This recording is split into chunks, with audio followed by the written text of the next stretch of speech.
What's up, guys? It's Hussien Jabai of Jabai Performance here with the Personal Training Essential Series. First things first, we're going to talk about our client intro packet.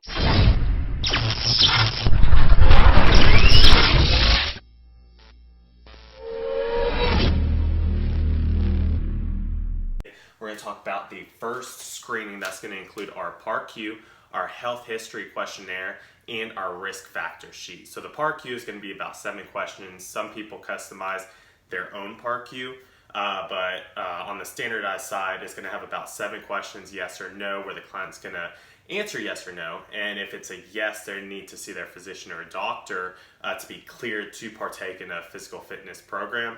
Second one is your health history questionnaire, which is going to have anything from conditions, illnesses, injuries, or just the history of their health or physical activity that can kind of help you as one, you build their physical activity or their training program. And then 2 is going to give a little bit more insight as you ask them more questions. And the third one is your risk factors. This is anything that they inherited or something they can control, whether it be them being obese or whether it be a family member that actually smokes or smoked within the past amount of time. The second area we're going to cover is the liability aspect. So first things first is the release of liability form. So I have all clients, all participants sign a liability release form. This is just saying that they're aware of the risks and they're releasing you of liability. You can also release the facility, the property, the city, wherever you're actually carrying out the program. You're releasing different parties, different entities of liability, and they're accepting all the risks. And then 2, exercise testing release. So I use this anytime there's any extreme kind of testing where they get their heart rate up really high, or if it's an individual with a specific kind of condition that may be taking the next step just from a general release waiver. We're actually going to look at specifically an exercise testing waiver. Now, when using a liability release waiver, make sure you check and see if it holds up in court within your state. Some states are different, but it's always a good idea, 1, to check with the state, and then 2, to make sure you get personal training insurance. Moving on to the medical side of things, getting a medical release. Now, majority of the time you don't need this. This just depends on if the individual has an illness, condition, or some kind of injury that you have to avoid, work around, or work with, depending on that injury or condition. But usually it's when they're coming back from something, from an injury, or if they had a condition and they need some kind of medical clearance from a physician or doctor. So you're handing them a slip, they're going to their physician, they're getting it signed. And then 2, exercise restrictions or prescription. So along with the medical clearance, maybe they had an injury and then the doctor or physical therapist gave them X amount of exercises that they need to do. Having that prescription is going to help you throw things into your program that the physical therapist said that they need to be doing. And then restrictions are, say they don't want you to do any kind of spinal loading, any barbell back squats, or things like that, and that's actually a restriction. So now you know, based off of what you were given from their physician or from their physical therapist, you know things not to do or not to program into their training program. And then 3rd, any kind of medication or supplement list.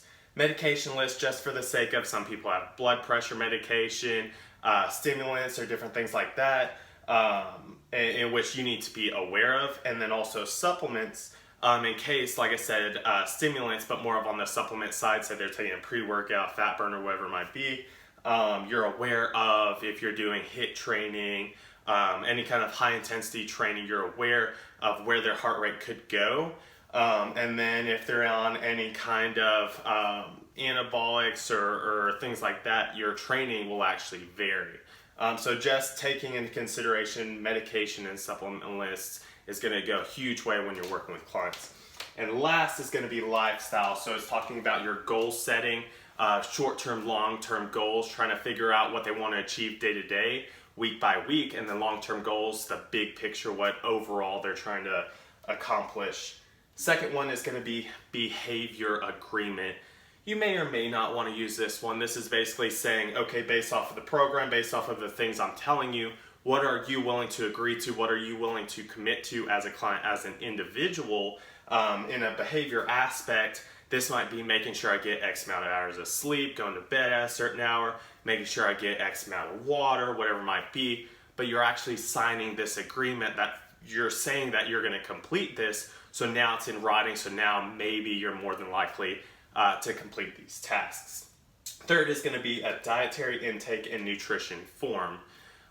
This could include a vast amount of approaches. One, for me, I like for them to write their day-to-day daily intake. If it varies, then do a 3, 4, 5 day log, and this helps me see what they may or may not be lacking in their diet. It helps me track when they usually eat, things like this. But keep in mind, we're not nutritionists or dietitians, so there's only so much we can do as personal trainers.